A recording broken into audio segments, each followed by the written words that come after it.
What's good, ladies and gents? Welcome to the MKO Pugilism Boxing channel where we talk all things boxing. Do remember to like, subscribe, hit a bell notification if you're new, and put that bell on all so you get notified of all the latest content as and when it drops. So let's get into this one.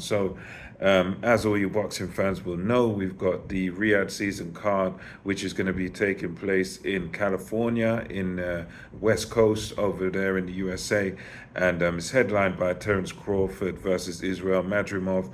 And the undercard is pretty stacked, and we're going to talk about today one of the fights on that undercard, which is one that I'll say that I'm looking forward to. I think it's going to be a good fight, regardless of my prediction. I think it is going to be a good fight, and I think it's going to deliver some action. I think it's definitely going to deliver some action. So we've got Jared Anderson, the real big baby, he calls himself, versus Martin Bakole. And, both guys, I mean, Anderson's undefeated, very young fighter by today's standards. He's only 23 years old.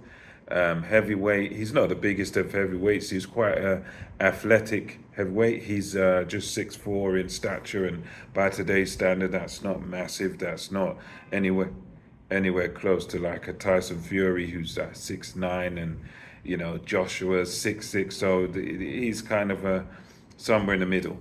But yeah, he's a good fighter, decent fighter.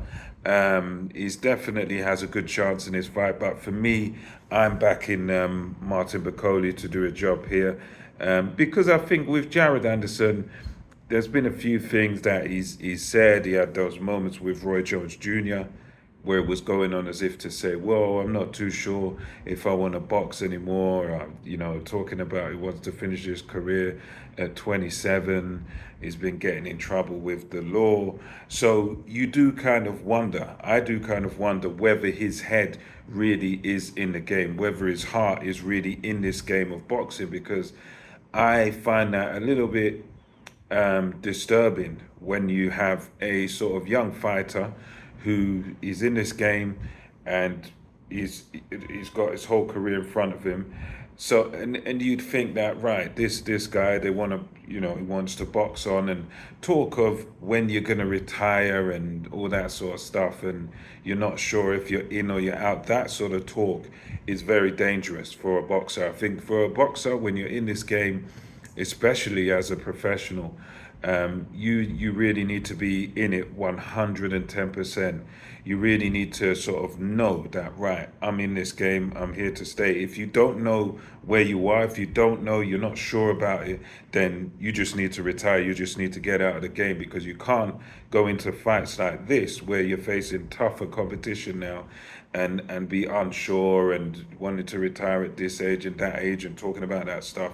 You got to be 100% focused on the fight. So that's one aspect of it, this sort of emotional aspect where he's not sure where he is. And with Bakole's always ambitious, sort of wants to fight everybody, and he's one of those guys that's the president of the Who Needs Him club, because he just hasn't managed to secure the fights. He's been after Dillian White, guys like that.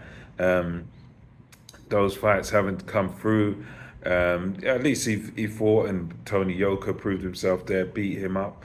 And he's just a guy that's it's always a bridesmaid, never the bride. The big guys haven't had the need to fight him or haven't wanted to fight him. So this is a great opportunity for him here to upset the apple cart.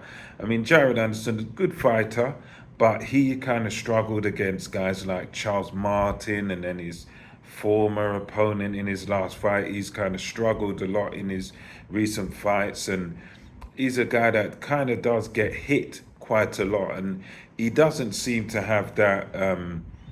It doesn't seem to be that much of a power puncher. So I think going into this, Martin Bakole, he's going to be the man that's got the edge in punching power. I think he's going to have the edge in the physical strength category. And I think as good as Anderson is, he's quite good on the outside. He does the basics quite well. He is quite hittable. He does get hit quite a lot, and I think his defense is not really the best. So while he's got the athletic gifts and he's got the skills, and I think he's got the skills to win this fight if he can sort of keep Martin Bakole at the end of his jab and at the end of his straight punches, keep everything long and keep everything straight. I think he can win it that way. But I just, going by his recent form, I can't see him having the ability to keep a guy like Martin Bakole off. I think he's going to struggle to do that. And with Martin Bakole, he's got the style of he just wears you down.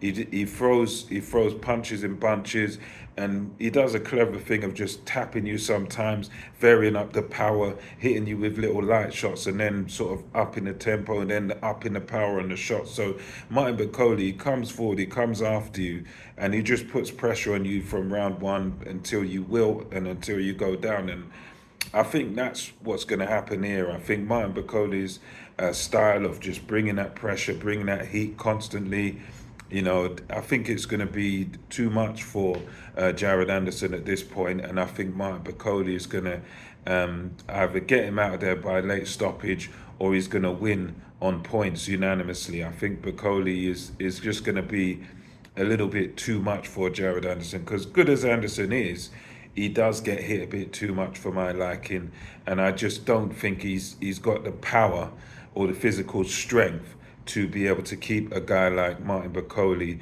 off of him for all those rounds. I think eventually, when it comes to the latter part of the fight, when it comes to those 8, 9, 10, 11, etc., I think that's where Martin Bakole is gonna either take him out late, because I just think he's just gonna be too strong, and the pressure that he's going to bring to Jared Anderson is just going to be too much. Because not only is he a pressure fighter, as I said, Bakole, he's a come forward fighter, and he's a volume puncher. He throws lots and lots of punches round after round. His stamina's good. He's not like one of these pressure fighters that, they're gonna get tired after halfway through, or they're bloated. No, Bakole, he's a guy that can keep going all night long. He's a guy that can keep throwing and throwing and throwing and throwing, and he can do that for the whole 12 rounds. So I just see him sort of wearing down Anderson, being able to take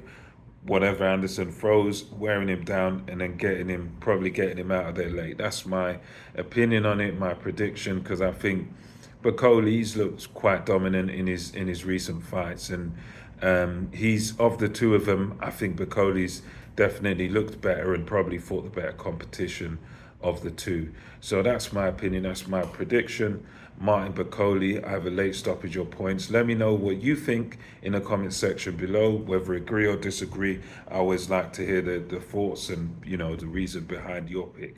So let me know in the comment section. Until next time, it's MKO Pugilism, over and out.